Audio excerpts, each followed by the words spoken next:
ರಾಷ್ಟ್ರದಲ್ಲಿ ಈಗ ಎಲ್ಲವೂ ಕೂಡ ಲೋಕಸಭಾ ಮಯಮಾಗ್ತಾ ಇದೆ. ಅದರಲ್ಲೂ ಕೂಡ ಹ್ಯಾಟ್ರಿಕ್ ಅನ್ನು ಬಾರಿಸುವ ಅವಕಾಶ ಇರುವ ಕಾರಣಕ್ಕಾಗಿ ಪ್ರಧಾನಿ ನರೇಂದ್ರ ಮೋದಿ ಅವರ ಹಾದಿಯಾಗಿ ಬಿಜೆಪಿಯ ನಾಯಕರು ಅಬ್ ಕಿ ಬಾರ್ 400 ಪಾರ್ ಅಂತ ಈಗಾಗಲೇ ಪ್ರಚಾರದಲ್ಲಿ ತೊಡಕೊಂಡಿದ್ದಾರೆ. ಶತಾಯ ಗತಾಯ ಹ್ಯಾಟ್ರಿಕ್ ಅನ್ನು ಬಾರಿಸಬೇಕು ಅಂತ ಹೇಳಿ ಬಿಜೆಪಿಯ ಈ ಗೆಲುವಿನ ಓಟಕ್ಕೆ ಬ್ರೇಕ್ ಹಾಕಲಿಕ್ಕೆ ಕಾಂಗ್ರೆಸ್ ಕೂಡ ಮುಂದಾಗಿದೆ.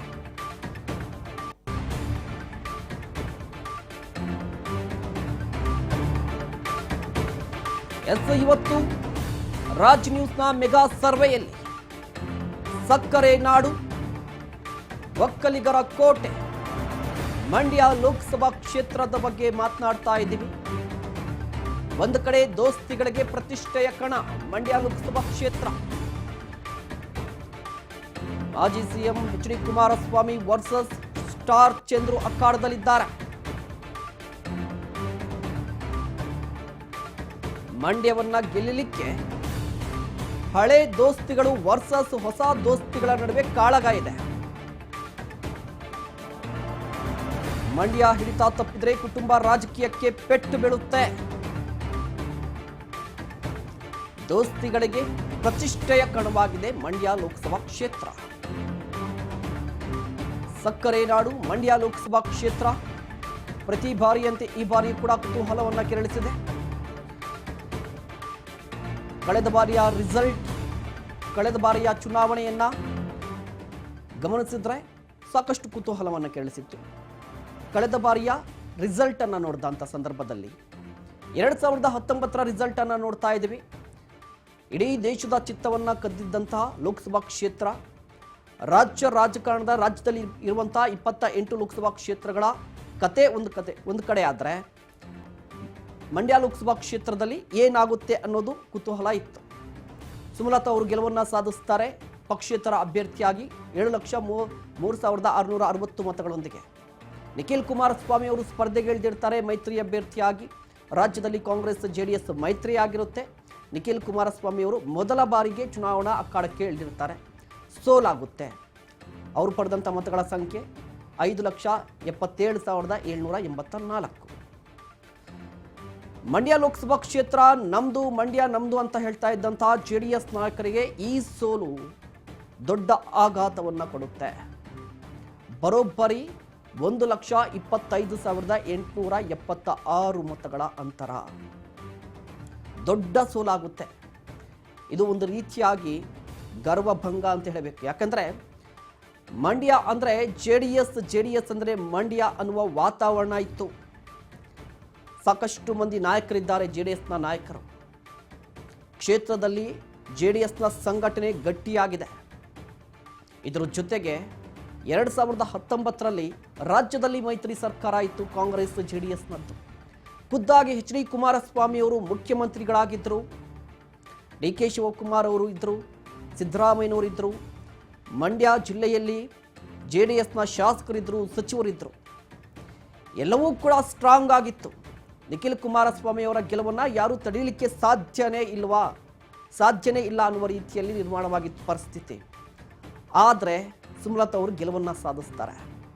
ಇದಕ್ಕೆ ಕಾರಣ ಕಾಂಗ್ರೆಸ್ ಜೆಡಿಎಸ್ ಮೈತ್ರಿ ಆಗಿದ್ದು ಮೈತ್ರಿ ವರ್ಕೌಟ್ ಆಗಲಿಲ್ಲ. ಈ ಬಾರಿ ಕೂಡ ಮೈತ್ರಿ ಆಗಿದೆ ಬಿಜೆಪಿ, ಅದೇ ರೀತಿಯಾಗಿ ಜೆಡಿಎಸ್ ನಡುವೆ ಈ ಮೈತ್ರಿ ವರ್ಕೌಟ್ ಆಗುತ್ತಾ ಅನ್ನುವ ಪ್ರಶ್ನೆ ಇದೆ. ಇದರ ನಡುವೆ ಮಂಡ್ಯ ಲೋಕಸಭಾ ಕ್ಷೇತ್ರವನ್ನು ಗಮನಿಸಿದರೆ ಮಂಡ್ಯ ಲೋಕಸಭಾ ಕ್ಷೇತ್ರದಲ್ಲಿ ಒಟ್ಟು ಮತದಾರರ ಸಂಖ್ಯೆ, ಪುರುಷರ ಮತದಾರರ ಸಂಖ್ಯೆ 8,71,490 ಪುರುಷ ಮತದಾರರಿದ್ದಾರೆ. ಅದೇ ರೀತಿಯಾಗಿ ಮಹಿಳಾ ಮತದಾರರ ಸಂಖ್ಯೆಯನ್ನು ಗಮನಿಸಿದ್ರೆ ಮಹಿಳಾ ಮತದಾರರ ಸಂಖ್ಯೆ 8,97,031 ಮಹಿಳಾ ಮತದಾರರಿದ್ದಾರೆ. 8,97,031 ಮಹಿಳಾ ಮತದಾರರಿರುವಂಥದ್ದು. ಇತರೆ ಮತದಾರರು 167. ಒಟ್ಟಾರೆಯಾಗಿ ಮಂಡ್ಯ ಲೋಕಸಭಾ ಕ್ಷೇತ್ರದಲ್ಲಿ ಇರುವಂತಹ ಮತದಾರರ ಸಂಖ್ಯೆ 17,68,688. ಈ ಮತದಾರರ ಮನಸ್ಸು ಈ ಬಾರಿ ಯಾರ ಪರವಾಗಿದೆ? ಸದ್ಯದ ಕುತೂಹಲ. ಒಕ್ಕಲಿಗರ ಕೋಟೆ, ಬರೋಬ್ಬರಿ 7 ಲಕ್ಷಕ್ಕೂ ಅಧಿಕ ಒಕ್ಕಲಿಗ ಮತದಾರರಿದ್ದಾರೆ. ಅಹಿಂದ ವರ್ಗ ಕೂಡ ಪ್ರಮುಖ ಪಾತ್ರವನ್ನು ವಹಿಸುತ್ತೆ. 17 ಲಕ್ಷಕ್ಕೂ ಅಧಿಕ ಮಂದಿ ಇರುವಂತಹ ಮತದಾರರು ಈ ಬಾರಿ ಯಾರಿಗೆ ಗೆಲುವಿನ ಗ್ಯಾರಂಟಿಯನ್ನು ಕೊಡ್ತಾರೆ? ಅಖಾಡದಲ್ಲಿದ್ದಾರೆ ಮಾಜಿ ಸಿಎಂ ಎಚ್.ಡಿ. ಕುಮಾರಸ್ವಾಮಿ ಅವರು ಮಂಡ್ಯದಲ್ಲಿ ವೈಯಕ್ತಿಕವಾಗಿ ವರ್ಚಸ್ಸನ್ನು ಹೊಂದಿದ್ದಾರೆ, ತಮ್ಮದೇ ಆದಂತಹ ಹೋಲ್ಡ್ ಅನ್ನು ಹೊಂದಿದ್ದಾರೆ. ಸಾಂಪ್ರದಾಯಿಕ ಮತಗಳಿವೆ JDSಗೆ. ಅದೇ ರೀತಿಯಾಗಿ ಕಾಂಗ್ರೆಸ್ಗೂ ಕೂಡ ಸಾಂಪ್ರದಾಯಿಕ ಮತಗಳಿವೆ. ಒಂದು ಹಂತದಲ್ಲಿ ಕಾಂಗ್ರೆಸ್ನ ಭದ್ರಕೋಟೆ ಕೂಡ ಆಗಿತ್ತು ಮಂಡ್ಯ ಲೋಕಸಭಾ ಕ್ಷೇತ್ರ. ಇತ್ತೀಚಿನ ದಿನಗಳಲ್ಲಿ JDS ಪ್ರಾಬಲ್ಯವನ್ನು ಸಾಧಿಸಿರುವಂಥದ್ದು. ಮಂಡ್ಯ ಲೋಕಸಭಾ ಕ್ಷೇತ್ರ ಅಂದರೆ ಅದು ಒಕ್ಕಲಿಗರ ಕೋಟೆ, ಒಕ್ಕಲಿಗರೇ ಪ್ರಾಬಲ್ಯವನ್ನು ಸಾಧಿಸಿರುವ ಕೋಟೆ ಅದು. JDS ಪಕ್ಷಕ್ಕೆ ಇಲ್ಲಿ ಸಾಂಪ್ರದಾಯಿಕ ಮತಗಳಿವೆ. JDSಗೆ ಒಕ್ಕಲಿಗ ಸಮುದಾಯ ಕೈ ಹಿಡಿಯುವ ಸಾಧ್ಯತೆ ಇದೆ. ಕಾರಣ ಮಾಜಿ ಪ್ರಧಾನಿ ಎಚ್.ಡಿ. ದೇವೇಗೌಡರು ಜೊತೆಗೆ ಕುಮಾರಸ್ವಾಮಿ ಅವರು. ಇದೇ ಕಾರಣಕ್ಕಾಗಿ ಒಕ್ಕಲಿಗರ ಕೋಟೆ ಅಂತ ಹೇಳ್ತಾರೆ ಮಂಡ್ಯವನ್ನು. ಒಕ್ಕಲಿಗ ಮತದಾರರು ಅಂದರೆ JDSನ ಮತಗಳು, ಅದರಲ್ಲೂ ಕೂಡ ಎಚ್.ಡಿ. ದೇವೇಗೌಡರ ಜೇಬಿನಲ್ಲಿರುವಂತಹ ಮತಗಳು ಅಂತ ಹೇಳ್ತಾರೆ. ಆದರೆ ಅಸೆಂಬ್ಲಿ ಚುನಾವಣೆಯಲ್ಲಿ ಅದು ಎಲ್ಲ ಕೂಡ ಉಲ್ಟಾ ಆಗಿದೆ. ಹಾಗಾದರೆ ಕ್ಷೇತ್ರದಲ್ಲಿ ಮಂಡ್ಯದಲ್ಲಿ ಜಾತಿವಾರು ಗಣಿತ ಹೇಗಿದೆ? ಯಾವ ಸಮುದಾಯ ಎಷ್ಟು ಸಂಖ್ಯೆಯಲ್ಲಿ ಮತದಾರರನ್ನು ಹೊಂದಿದೆ? ಯಾವ ಸಮುದಾಯ ಪ್ರಮುಖ ಪಾತ್ರವನ್ನು ವಹಿಸುತ್ತೆ? ಒಕ್ಕಲಿಗರ ಕೋಟೆ ಅಂದರೆ ಒಕ್ಕಲಿಗರ ಮತದಾರರ ಸಂಖ್ಯೆ ಹೆಚ್ಚಿನ ಪ್ರಮಾಣದಲ್ಲಿರುತ್ತೆ. ಗಮನಿಸ್ತಾ ಇದ್ವಿ ಮಂಡ್ಯ ಲೋಕಸಭಾ ಕ್ಷೇತ್ರದಲ್ಲಿ ಜಾತಿವಾರು ಗಣಿತವನ್ನು ಗಮನಿಸಿದ್ರೆ ಒಕ್ಕಲಿಗರ ಸಂಖ್ಯೆ 7,89,420. ದಲಿತರು, SC ST ದಲಿತ ಮತದಾರರ ಸಂಖ್ಯೆಯನ್ನು ಗಮನಿಸ್ತಾ ಇದ್ದೀವಿ ನಾವು. 3,03,601 ಮತಗಳಿರುವಂಥದ್ದು ದಲಿತ ಸಮುದಾಯದ್ದು. ಲಿಂಗಾಯತ ಸಮುದಾಯದ ಮತದಾರರ ಸಂಖ್ಯೆಯನ್ನು ಗಮನಿಸ್ತಾ ಇದ್ವಿ. 1,61,436 ಲಿಂಗಾಯತ ಸಮುದಾಯದ ಮತಗಳಿವೆ ಅಲ್ಲಿ. ಅದೇ ರೀತಿಯಾಗಿ ಒಕ್ಕಲಿಗ ಸಮುದಾಯ ಆಯಿತು, ದಲಿತ ಸಮುದಾಯ ಆಯಿತು, ಲಿಂಗಾಯತ ಸಮುದಾಯ ಆಯಿತು. ಕುರುಬ ಸಮುದಾಯದವರು 1,71,854 ಕುರುಬ ಸಮುದಾಯದ ಮತಗಳಿವೆ ಮಂಡ್ಯ ಲೋಕಸಭಾ ಕ್ಷೇತ್ರದಲ್ಲಿ. ವಿಶ್ವಕರ್ಮ 31,000 ಮತಗಳಿರುವಂಥದ್ದು. ವಿಶ್ವಕರ್ಮ ಸಣ್ಣ ಸಮುದಾಯ ಆಗಿದ್ದು ಕೂಡ ಅದರ ಸಂಖ್ಯೆ ಕೂಡ ಜಾಸ್ತಿ ಇದೆ. ಇನ್ನು ಮುಸಲ್ಮಾನರು ಅಲ್ಪಸಂಖ್ಯಾತ ಮತದಾರರ ಸಂಖ್ಯೆ 1,29,154. ಅಲ್ಪಸಂಖ್ಯಾತರು ಇಲ್ಲಿ ಯಾವ ನಿಲುವನ್ನು ತಾಳ್ತಾರೆ ಈ ಬಾರಿ ಅನ್ನುವ ಪ್ರಶ್ನೆ ಇದೆ. ಇನ್ನು ಕ್ರೈಸ್ತರು 26,623. ಸಣ್ಣ ಸಮುದಾಯ, ಸಣ್ಣ ಮಟ್ಟದ ಜನಸಂಖ್ಯೆಯನ್ನು ಹೊಂದಿದೆ, ಅದೇ ಮತದಾರರನ್ನು ಹೊಂದಿರುವಂಥದ್ದು. ಇನ್ನು ಬ್ರಾಹ್ಮಣ ಸಮುದಾಯ ಇರುವಂಥದ್ದು 24,915 ಮತಗಳು ಬ್ರಾಹ್ಮಣ ಸಮುದಾಯದಿರುವಂಥದ್ದು. ಹೀಗೆ ಸಣ್ಣ ಸಮುದಾಯದಲ್ಲೂ ಕೂಡ ಒಂದಿಷ್ಟು ಇರುವಂಥದ್ದು. ಬೆಸ್ತರು 56,219 ಮತಗಳು ಬೆಸ್ತ ಸಮುದಾಯಕ್ಕೆ ಸಂಬಂಧಪಟ್ಟಂತೆ ಇರುವಂಥ ಮತದಾರರು. ಇನ್ನು ಇತರೆ 55,012 ಮತಗಳು ಇರುವಂಥದ್ದು. ಮೇಲ್ನೋಟಕ್ಕೆ ಬಲ್ಕ್ ಆಗಿ ಒಕ್ಕಲಿಗ ಸಮುದಾಯ ಒನ್ ಸೈಡ್ ಆದರೆ ಒಕ್ಕಲಿಗ ಸಮುದಾಯದ ಮತಗಳ ಸಂಖ್ಯೆಯನ್ನು ಗಮನಿಸ್ತಾ ಇದ್ದೀರಾ ನೀವು. 7,89,000 ಚಿಲ್ಲರೆ ವೋಟುಗಳಿರುವಂಥದ್ದು ಒಕ್ಕಲಿಗ ಸಮುದಾಯದ್ದು. ಈ ಮತಗಳು ಒನ್ ಸೈಡ್ ಆದರೆ ಯಾವುದೇ ಅಭ್ಯರ್ಥಿ, ಯಾವುದೇ ಪಕ್ಷದ ಅಭ್ಯರ್ಥಿ ಈಸಿಯಾಗಿ ಗೆಲ್ಲಬಹುದು.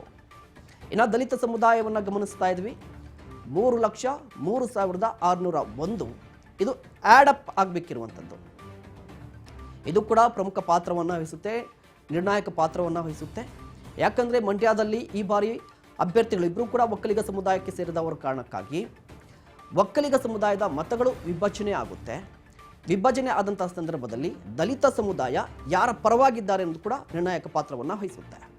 ಇನ್ನು ಲಿಂಗಾಯತ ಸಮುದಾಯ ಕೂಡ ಅತಿ ಹೆಚ್ಚಿನ ಸಂಖ್ಯೆಯಲ್ಲಿರುವಂಥದ್ದು. ಲಿಂಗಾಯತ ಸಮುದಾಯದ ಸಂಖ್ಯೆ 1,61,436.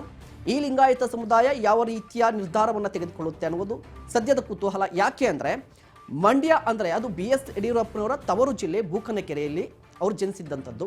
ಮೊನ್ನೆ ನಡೆದಂಥ ಸಮಾವೇಶದಲ್ಲೂ ಕೂಡ ಪ್ರತಿ ಬಾರಿ ಮಂಡ್ಯಕ್ಕೆ BS ಯಡಿಯೂರಪ್ಪನವರು ಭೇಟಿ ಕೊಟ್ಟಂಥ ಸಂದರ್ಭದಲ್ಲಿ ಇದು ನನ್ನ ತವರು ಅಂತ ಹೇಳ್ತಾ ಇದ್ದಾರೆ. ಅಂದರೆ ಭಾವನಾತ್ಮಕವಾಗಿ ಅವರು ಒಂದು ಗೇಮ್ ಪ್ಲಾನನ್ನು ಕೊಡ್ತಾ ಇರುವಂಥದ್ದು, ಮತಗಳನ್ನು ಸೆಳಿಬೇಕೀಗೆ.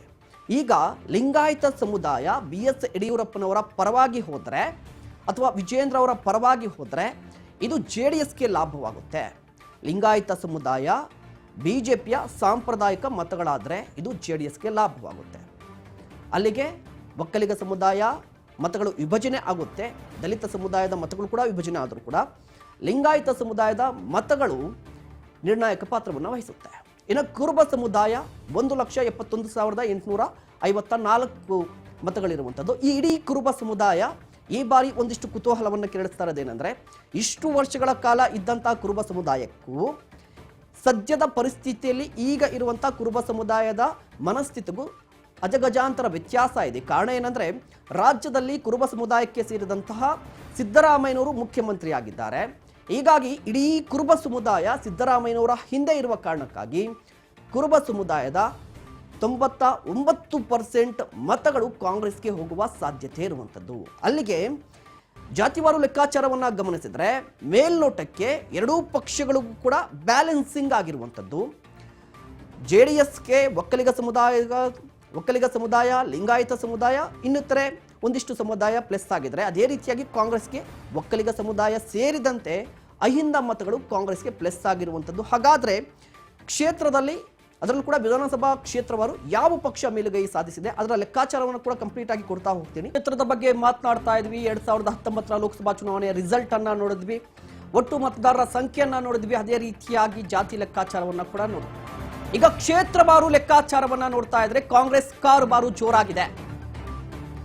ಅಸೆಂಬ್ಲಿ ಚುನಾವಣೆಯಲ್ಲಿ ಕಾಂಗ್ರೆಸ್ನ ಶಾಸಕರ ಮೇಲುಗೈ ಸಾಧಿಸಿರುವಂತದ್ದು ಶಾಸಕರು. ಅಸೆಂಬ್ಲಿ ಚುನಾವಣೆಯಲ್ಲಿ 2023ರ ಅಸೆಂಬ್ಲಿ ಚುನಾವಣೆಯಲ್ಲಿ JDS ಪಕ್ಷದ ಕಥೆಯನ್ನು, ಬಿಜೆಪಿಯ ನಡೆಯನ್ನು, ಸದ್ಯದ ಕುತೂಹಲ. 7 ವಿಧಾನಸಭಾ ಕ್ಷೇತ್ರಗಳಲ್ಲಿ ಕಾಂಗ್ರೆಸ್ ಶಾಸಕರಿದ್ದಾರೆ. 8 ವಿಧಾನಸಭಾ ಕ್ಷೇತ್ರಗಳು ಮಂಡ್ಯ ಲೋಕಸಭಾ ಕ್ಷೇತ್ರಕ್ಕೆ ಸಂಬಂಧಪಟ್ಟಂತೆ.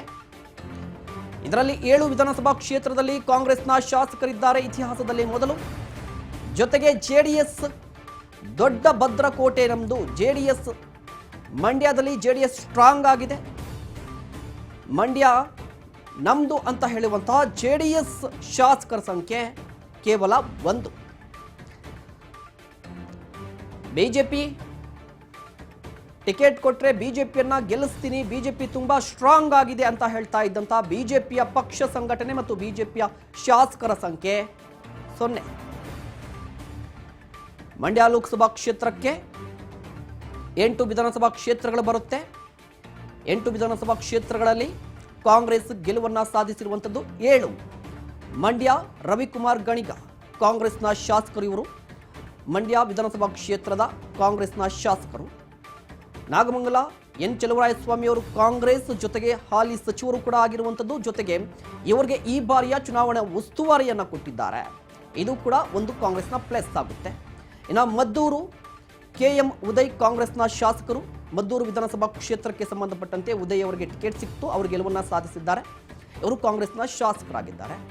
ಇನ್ನು ಮಳವಳ್ಳಿ ನರೇಂದ್ರ ಸ್ವಾಮಿ ಕಾಂಗ್ರೆಸ್ನ ಶಾಸಕರು. ಇತ್ತೀಚೆಗೆ ಗಮನಿಸ್ತಾ ಇರ್ತಾರೆ, ಒಂದಲ್ಲ ಒಂದು ಹೇಳಿಕೆಗಳೆಲ್ಲ ಸುದ್ದಿ ಮಾಡ್ತಾನೆ ಇದ್ದಾರೆ. ಅದೇ ರೀತಿಯಾಗಿ ಇವರು ಕೂಡ ಕಾಂಗ್ರೆಸ್ನ ಶಾಸಕರಾಗಿದ್ದಾರೆ. ಶ್ರೀರಂಗಪಟ್ಟಣ ರಮೇಶ್ ಕಾಂಗ್ರೆಸ್ನ ಶಾಸಕರಾಗಿರುವಂಥದ್ದು. ಇವರು ಕೂಡ ಪ್ರಭಾವವನ್ನು ಹೊಂದಿದ್ದಾರೆ ತಮ್ಮ ಕ್ಷೇತ್ರದಲ್ಲಿ. ಅದೇ ರೀತಿಯಾಗಿ ಮೇಲುಕೋಟೆ ದರ್ಶನ್ ಪುಟ್ಟಣ್ಣಯ್ಯ ಕಾಂಗ್ರೆಸ್ ಬೆಂಬಲಿತ ಶಾಸಕರು. ಯಾಕಂದರೆ ಇವರು ಬೇರೆ ಪಕ್ಷದಿಂದ ಪಕ್ಷೇತರವಾಗಿ ಸ್ಪರ್ಧೆ ಮಾಡಿದ್ರು, ಕಾಂಗ್ರೆಸ್ನ ಬೆಂಬಲದೊಂದಿಗೆ ಅವರು ಗೆಲುವನ್ನು ಸಾಧಿಸಿದ್ದಾರೆ. KR ನಗರ ರವಿಶಂಕರ್ ಕಾಂಗ್ರೆಸ್ನ ಶಾಸಕರಾಗಿದ್ದಾರೆ. ಒಟ್ಟಾರೆಯಾಗಿ 7 ವಿಧಾನಸಭಾ ಕ್ಷೇತ್ರದಲ್ಲಿ ಕಾಂಗ್ರೆಸ್ನ ಶಾಸಕರಿದ್ದಾರೆ. 6ರಲ್ಲಿ ಕಾಂಗ್ರೆಸ್ನ ಶಾಸಕರಿರುವಂಥದ್ದು ದರ್ಶನ್ ಪುಟ್ಟಣ್ಣಯ್ಯ ಕಾಂಗ್ರೆಸ್ ಬೆಂಬಲಿತ ಶಾಸಕರು. ಆದರೆ KR ಪೇಟೆ ಮಂಜು ಅವರು ಮಾತ್ರ JDSನ ಶಾಸಕರಿದ್ದಾರೆ. ಅಂದರೆ ಒಟ್ಟಾರೆಯಾಗಿ 8 ವಿಧಾನಸಭಾ ಕ್ಷೇತ್ರಗಳಲ್ಲಿ ಕಾಂಗ್ರೆಸ್ ಶಾಸಕರ ಸಂಖ್ಯೆ 7 ಇರುವಂಥದ್ದು. JDS 1ರಲ್ಲಿ ಮಾತ್ರ ಗೆಲುವನ್ನು ಸಾಧಿಸಿದೆ. On the paper technically Congress ಮೇಲುಗೈಯನ್ನು ಸಾಧಿಸಿದೆ. ಮತ್ತೊಂದು ವಿಚಾರ ಏನಂದರೆ, ಈ ಬಾರಿ ಅಖಾಡದಲ್ಲಿ ಇರುವಂಥದ್ದು HD ಕುಮಾರಸ್ವಾಮಿ ಅವರು. HD ಕುಮಾರಸ್ವಾಮಿ ಅವರು ಈ ಕಡೆ ಕಾಂಗ್ರೆಸ್ನ ಶಾಸಕರ ಹೆಸರುಗಳನ್ನು ಗಮನಿಸಿದ್ರೆ, ನೀವು ಶಾಸಕರನ್ನ ಗಮನಿಸಿದ್ರೆ HD ಕುಮಾರಸ್ವಾಮಿ ಅವರ ವಿರುದ್ಧ ವೈಯಕ್ತಿಕವಾಗಿ ಜಿದ್ದನ್ನ ಸಾಧಿಸ್ತಾ ಇರುವಂಥ ನಾಯಕರು ಗೆದ್ದಿದ್ದಾರೆ ಈ ಬಾರಿ ಮಂಡ್ಯದಲ್ಲಿ. HD ಕುಮಾರಸ್ವಾಮಿ ಅವರ ವಿರುದ್ಧವಾಗಿ ವೈಯಕ್ತಿಕವಾಗಿ ಒಂದಿಷ್ಟು ಜಿದ್ದಿರುವಂಥ ನಾಯಕರು ಕಾಂಗ್ರೆಸ್ನಲ್ಲಿ ಗೆದ್ದಿರುವಂಥದ್ದು. ಅದಕ್ಕೆ ಬೆಸ್ಟ್ ಎಕ್ಸಾಂಪಲ್ ಚಲುವರಾಯಸ್ವಾಮಿ ಅವರು. ಈ ಹಿಂದೆ JDSನಲ್ಲಿದ್ದರು, ಬದಲಾದ ರಾಜಕೀಯದಲ್ಲಿ ಕಾಂಗ್ರೆಸ್ಗೆ ಬರ್ತಾರೆ, ಗೆಲ್ತಾರೆ. ಈಗ ಹಾಲಿ ಸಚಿವರಾಗಿದ್ದಾರೆ. ಹಾಲಿ ಸಚಿವರಾದ ನಂತರ ಕೃಷಿ ಇಲಾಖೆಗೆ ಸಂಬಂಧಪಟ್ಟಂತೆ ಕೃಷಿ ಸಚಿವರಾದ ನಂತರ ಡೈರೆಕ್ಟ್ ಆಗಿ ಕೃಷಿ ಸಚಿವರನ್ನ ಟಾರ್ಗೆಟ್ ಮಾಡ್ತಾರೆ HD ಕುಮಾರಸ್ವಾಮಿ ಅವರು. ಕೃಷಿ ಇಲಾಖೆಯಲ್ಲಿ, ಅದರಲ್ಲೂ ಕೂಡ ಮಂಡ್ಯ ಕೃಷಿ ಇಲಾಖೆಯಲ್ಲಿ ಭ್ರಷ್ಟಾಚಾರ ನಡೆದಿದೆ. ಉಸ್ತುವಾರಿ ಸಚಿವರಾಗಿರುವಂಥ ಚಲುವರಾಯಸ್ವಾಮಿಯವರು ಲಂಚವನ್ನು ಕೇಳಿದ್ದಾರೆ ಅಂತ ಒಂದು ದೊಡ್ಡ ಆರೋಪ ಕೇಳಿಬರುತ್ತೆ. ಅದರ ಹಿಂದೆ ಯಾರಿದ್ದಾರೆ ಅಂದರೆ ಎಚ್ ಡಿ ಕುಮಾರಸ್ವಾಮಿ ಅವರ ಹೆಸರು ಕೇಳಿಬರುತ್ತೆ. ಅಂದರೆ ಕೃಷಿ ಸಚಿವರ ಮೇಲೆ ಭ್ರಷ್ಟಾಚಾರದ ಆರೋಪವನ್ನು ಮಾಡ್ತಾರೆ ಕುಮಾರಸ್ವಾಮಿ ಅವರು. ಅಂದರೆ ವೈಯಕ್ತಿಕವಾಗಿ ಜಿದ್ದಿದೆ. ಇದು ಈ ಬಾರಿಯ ಲೋಕಸಭಾ ಕ್ಷೇತ್ರಕ್ಕೆ ಸಂಬಂಧಪಟ್ಟಂತೆ ಮಂಡ್ಯದಲ್ಲಿ ಜಿದ್ದನ್ನ ಜಾಸ್ತಿ ಮಾಡಲಿಕ್ಕೆ ಕಾರಣ ಇದೊಂದು ಕೂಡ. ಕುಮಾರಸ್ವಾಮಿ ಅವರ ವಿರುದ್ಧ ವೈಯಕ್ತಿಕವಾಗಿ ಜಿದ್ದಿರುವಂತ ಕಾಂಗ್ರೆಸ್ನ ನಾಯಕರು ಈ ಬಾರಿ ಶಾಸಕರಾಗಿದ್ದಾರೆ. ಇದು ಕಾಂಗ್ರೆಸ್ಗೆ ಪ್ಲಸ್ ಪಾಯಿಂಟ್. ಇದು ಮೇಲ್ನೋಟಕ್ಕೆ ಇದು ಪಕ್ಷಗಳ ನಡುವೆ ಚುನಾವಣೆ ಇರಬಹುದು. ಕಾಂಗ್ರೆಸ್ ಜೆಡಿಎಸ್ ನಡುವೆ ಹೋರಾಟ ಇದ್ದೇ ಇರುತ್ತೆ. ಈ ಕಾಂಗ್ರೆಸ್ ಜೆಡಿಎಸ್ ಪಕ್ಷಗಳ ನಡುವಿನ ಹೋರಾಟದ ಹೊರತಾಗಿ ವೈಯಕ್ತಿಕವಾಗಿ ಕೂಡ ಜಿದ್ದಿದೆ. ಯಾವ ರೀತಿಯ ಜಿದ್ದು ಅಂದರೆ ಶತಾಯ ಗತಾಯ ಕುಮಾರಸ್ವಾಮಿ ಅವರನ್ನ ಸೋಲಿಸಲೇಬೇಕು. ಯಾಕೆ ಅಂದರೆ ಒಕ್ಕಲಿಗ ಸಮುದಾಯದ ನಾಯಕತ್ವ. ಕುಮಾರಸ್ವಾಮಿಯವರು ಒಕ್ಕಲಿಗ ಸಮುದಾಯದ ನಾಯಕರಾಗಿ ಗುರುತಿಸಿಕೊಂಡಿದ್ದಾರೆ. ಎಚ್ ಡಿ ದೇವೇಗೌಡರು ಒಕ್ಕಲಿಗ ಸಮುದಾಯದ ಪ್ರಶ್ನಾತೀತ ನಾಯಕರಾಗಿದ್ದರು. ಅವರ ನಂತರ ಕುಮಾರಸ್ವಾಮಿಯವರಿಗೆ ಆ ಪಟ್ಟ ದೊರಕುತ್ತೆ ಅನ್ನುವ ಮಾಹಿತಿ ಮತ್ತು ಆ ಪಟ್ಟವನ್ನು ದೊರಕಿಸಿಕೊಂಡಿದ್ರು. ಅದೇ ರೀತಿಯಾಗಿ ಈಗ ಡಿ ಕೆ ಶಿವಕುಮಾರ್ ಅವರು ಒಕ್ಕಲಿಗ ಸಮುದಾಯದ ನಾಯಕರಾಗಿ ಗುರುತಿಸ್ಕೊತಾ ಇದ್ದಾರೆ.